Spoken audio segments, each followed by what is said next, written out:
Welcome to my journey through the Bible. This will be applications that we can apply to our life and a little more in depth about the chapter. We are in Genesis 16, 1 through 16. In this time frame, if a woman could not conceive children, it would bring shame upon her and her family. Their custom was that if the wife could not have children, that she would give her servant girl to her husband to conceive a child, and then they would raise it together and it would inherit all of their wealth and all their belongings. So Sarah got tired of waiting and decided to take things in her own hands and said, Abraham, I can't have children. Use Hagar, my servant girl, and conceive and bring about children for us. Abraham showed a lack of faith because instead of trusting God, he went along with Sarah's plan.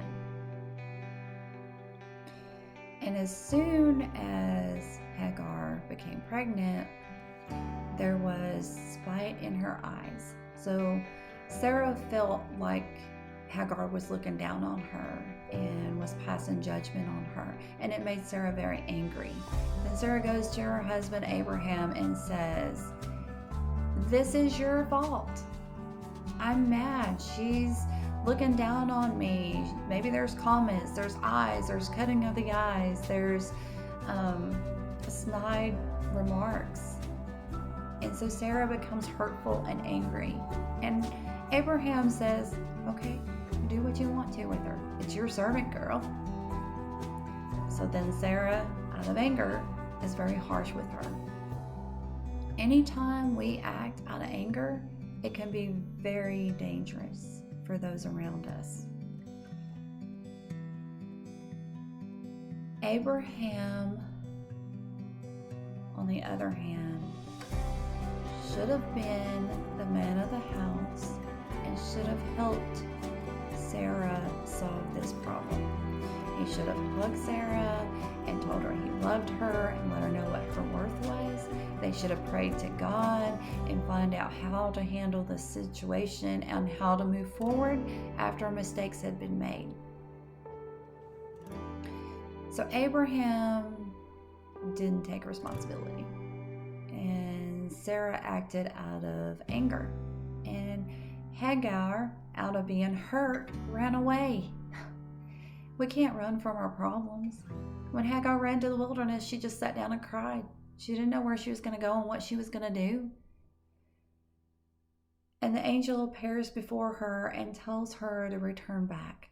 Some of us are thinking, why would you go back to that? During this time frame, it was very hard for a woman, especially one that was pregnant, to try to make a living and to survive.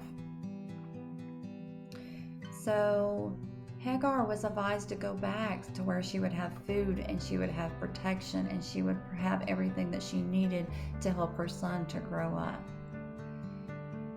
So she obeyed God and she was blessed by it.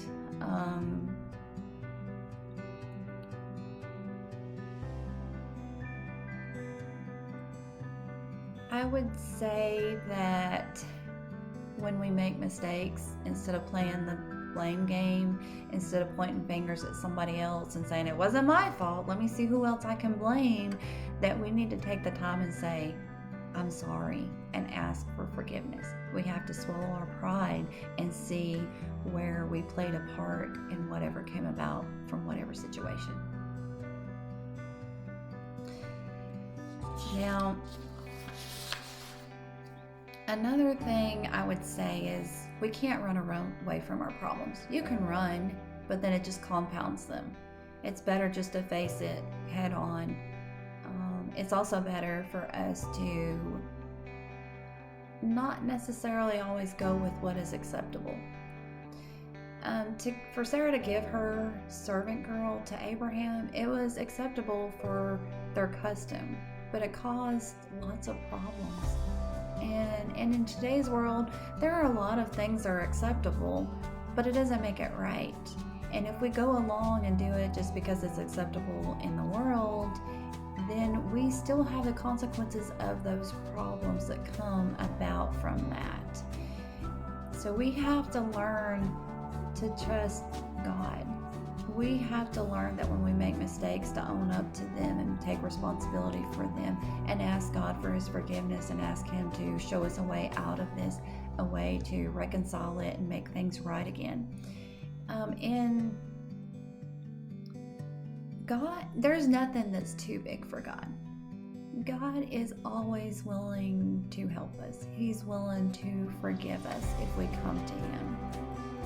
So we just have to take that first step, bring all our stuff to God, and know that there is nothing that is too big for Him.